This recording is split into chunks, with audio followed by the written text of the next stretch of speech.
Si abres una Biblia cristiana protestante y miras el índice, notarás que los primeros 3/4 son una colección llamada el Antiguo Testamento. Si miras la lista de libros, verás que está formada por 39 obras más pequeñas que se agrupan en 4 secciones principales.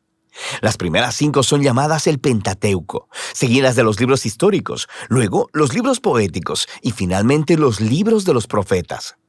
Ahora, eso parece bastante simple, pero en realidad es mucho más complicado e interesante. Este orden de libros en un solo volumen llamado Antiguo Testamento es una tradición cristiana tardía que se desarrolló después de Jesús y los apóstoles. En la antigua tradición judía, estas obras estaban todas en rollos separados y se concebían como parte de una colección unificada en 3 partes llamada Tanakh. Es un acrónimo hebreo para Torá, que significa instrucción, Nevi'im, que significa profetas, y Ketuvim, que significa escritos. Ese Tanakh tiene los mismos libros que el Antiguo Testamento protestante, pero en un orden diferente. La Torá corresponde al Pentateuco, pero los profetas consisten de 4 libros históricos narrativos y luego 15 obras que reciben su nombre a partir de profetas específicos. Después siguen los escritos, una diversa colección de textos narrativos y poéticos. Ahora, este diseño en 3 partes es muy antiguo. Es referido en los textos judíos antiguos, como en los rollos del Mar Muerto, el libro de Sirásida e incluso Jesús de Nazaret lo mencionó. Y eso es porque esta forma en 3 partes está entretejida en los mismos rollos. Si pones atención, descubrirás que cada rollo ha sido coordinado mediante referencias cruzadas que unen cada obra a la colección en 3 partes. Entonces, ¿quién juntó todos estos rollos? Fue un proceso largo. Algunos de los contribuyentes famosos son nombrados como Moisés y David, pero la mayoría de los autores permanecen anónimos. En la Biblia son llamados simplemente escribas o profetas. Estos rollos tomaron forma a través de la historia de Israel, conforme las generaciones de escribas proféticos reunieron historias y poemas más tempranos y los integraron en composiciones más grandes, y eventualmente moldearon todo este material en una librería unificada de rollos, el Tanakh. Es claro, a partir de los textos en los Salmos y los Profetas, que estos escribas proféticos creían que el Espíritu de Dios los estaba guiando a lo largo de todo este proceso, que a través de estas palabras humanas Dios le habla a su pueblo. Esta es la razón por la que atesoraban estos textos, estudiándolos y componiendo una colección unificada. No sabemos cuándo exactamente fue terminado el proceso, pero fue en algún momento en los últimos siglos antes del tiempo de Jesús. Es su forma final. El Tanakh ofrece una interpretación profética de la historia de Israel que dice revelar los propósitos de Dios para rescatar a todo el mundo. Y aunque no podemos hacer justicia a la colección entera en solo un video, es útil que hagamos un repaso general de lo que tratan estos rollos. La Torá comienza con Dios creando y bendiciendo un gran terreno, nuestro muy buen mundo. Dios se lo confía a una criatura que refleja la imagen divina, un humano, o en hebreo, Adán. Dios comisiona a la humanidad para gobernar el mundo como reyes y reinas de la creación.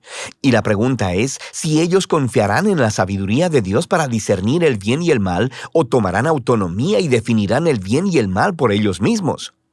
Pero hay otra criatura con los humanos, la misteriosa serpiente. En su rebelión contra su creador, engaña a los humanos para que se rebelen neciamente contra la generosidad de Dios. Como resultado, la humanidad es separada de su fuente divina de vida y exiliados del jardín de la bendición para morir en un peligroso desierto. A partir de ahí, la humanidad continúa esparciendo y redefiniendo el bien y el mal, y las cosas rápidamente se ponen mucho peor. Ellos construyen ciudades plagadas de violencia y opresión, lo que conduce a la fundación de una ciudad llamada Babilonia, donde las personas se exaltan a sí mismas como si fueran Dios. Y así se establece el conflicto básico de la trama de la Biblia entera. Dios quiere bendecir a su mundo y gobernarlo a través de los humanos, pero ahora los seres humanos son el problema. Están bajo la influencia de la maldad, son estúpidos y miopes y se dirigen a la autodestrucción. Y todo esto nos prepara para la solución de Dios. Necesitamos una nueva clase de humano. Así que Dios promete que vendrá un nuevo humano que no se rendirá delante de la serpiente. De hecho, la quebrantará y será quebrantado por ella. A partir de ahí, la historia sigue el linaje de la promesa hasta un hombre y una mujer, Abraham y Sara. Dios les confió la misma bendición divina dada a la humanidad en la primera página. Así que ellos dejan Babilonia para ir a una nueva tierra, similar al jardín que Dios le promete que le dará a su familia. Lo que sigue es la historia de la familia de Abraham. 3 generaciones, Abraham, Isaac y Jacob, seguidos de 12 hijos. Y nuestra esperanza es muy alta hasta que leemos su historia familiar muy disfuncional y destructiva. Ellos mienten, hacen trampa y casi se matan entre ellos, sin mencionar los escándalos sexuales. Pero, ¿qué esperabas después de la historia del jardín? Ellos son seres humanos. Eventualmente, la familia de Abraham termina exiliada en Egipto. Todos estos fracasos por parte de la familia de Abraham pintan un fondo oscuro para los pocos momentos resplandecientes de la historia. Dios permanece comprometido con ese pueblo. Incluso hace con ellos una promesa eterna llamada pacto de que los rescatará y que bendecirá a toda la humanidad a través de ellos. El cómo no está muy claro, pero la familia de Abraham está en su mejor punto cuando dejan sus planes egoístas y confían en la promesa de Dios con una fe radical. A partir de aquí, la familia crece. Terminan esclavizados en Egipto y se nos presenta al otro personaje principal de la Torá, Moisés. Dios lo levanta para rescatar a los israelitas y llevarlos a una montaña en donde todos son invitados a entrar en una relación de pacto con Dios. Se les dan 613 términos para esta relación, una guía para convertirse en una nueva clase de humanos quienes representarán con fidelidad a Dios delante del mundo. Y Moisés es el mediador de todo este asunto, porque él es genial. Es el profeta definitivo que habla la palabra de Dios a Israel. Es un sacerdote que los representa delante de Dios e incluso es llamado rey, líder de Israel y libertador en tiempo de necesidad.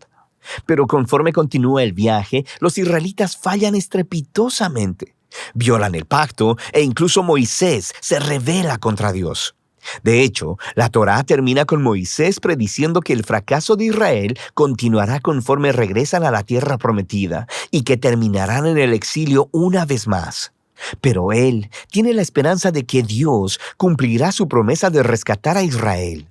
Un día, él cubrirá sus fracasos, sanará sus corazones egoístas para que realmente puedan amar a Dios y vivir. Y entonces Moisés muere. Ahora, las últimas oraciones del rollo de la Torá son sorprendentes. Miran adelante en el tiempo y escuchamos de los escribas que dieron forma al Tanaj. Ellos reflexionan en la historia de Moisés desde su perspectiva y nos dicen que nunca en la historia de Israel se levantó un profeta como Moisés. Oye, quisiera que llegara otro profeta, sacerdote, rey como él. Y con eso seguimos al Nevi'im. Este tiene 2 subcolecciones. Primero, los profetas tempranos, 4 obras narrativas sobre la historia de Israel en la tierra prometida, contada desde la perspectiva tardía de los profetas. Las cosas empiezan muy bien con el liderazgo de Josué. Se nos dice que él es exitoso porque es justo como Moisés y medita en la escritura día y noche.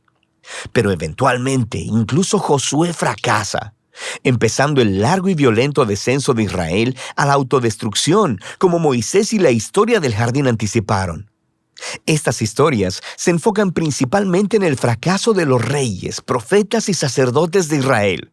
Cómo ellos mienten, hacen trampas, se matan unos a otros y adoran a ídolos.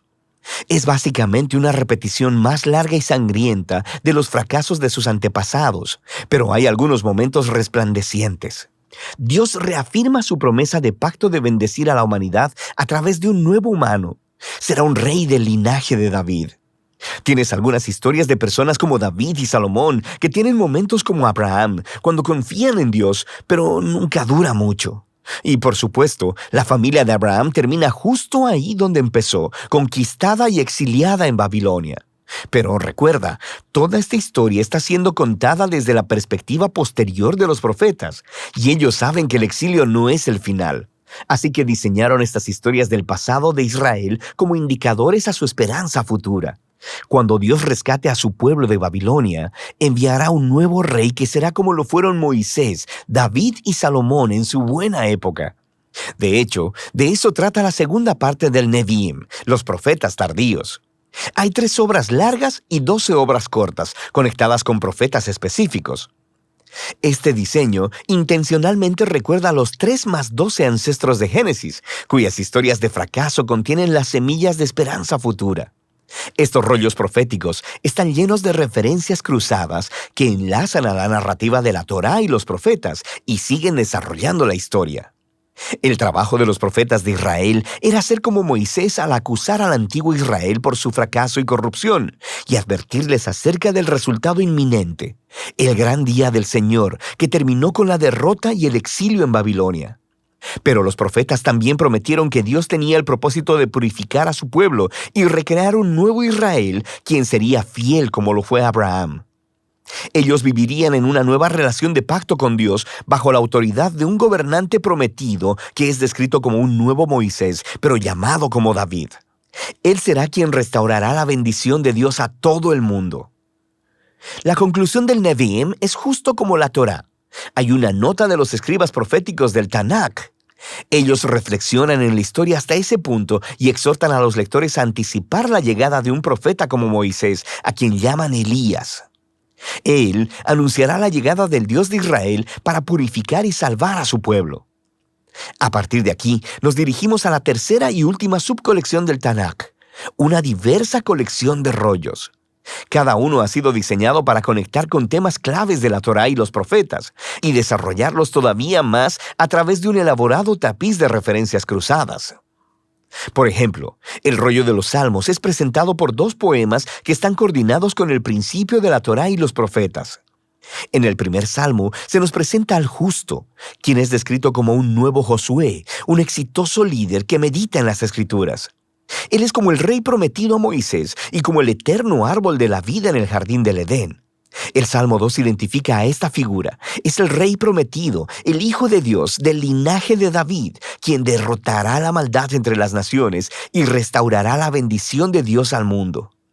El resto del rollo de los Salmos enseña al pueblo de Dios cómo orar conforme esperan por esta esperanza futura. Luego tenemos los rollos de sabiduría, que abordan algunas de las preguntas más difíciles que surgen de la historia de la Torá y los profetas. Proverbios suena como Moisés en la Torá. Confía en Dios, sé fiel y obediente, y tendrás paz y éxito. Pero luego, Eclesiastés y Job reflexionan en la complicada historia de Israel y dicen, sí, lo hemos intentado y no es tan simple. Estos 3 libros desarrollan una profunda conversación acerca de lo que significa vivir sabiamente en el buen y frecuentemente confuso mundo de Dios. 2 de los últimos libros del Tanakh en ser escritos hacen una contribución crucial. El rollo de Daniel recuerda la larga historia del fracaso y sufrimiento de Israel como una extraña puerta de esperanza hacia un nuevo futuro para el mundo. Un día llegará el nuevo humano prometido en la Torá y los profetas. Será pisoteado por las salvajes inclinaciones de la humanidad hacia el mal, pero luego Dios lo vindicará y lo levantará para gobernar el mundo en divino poder.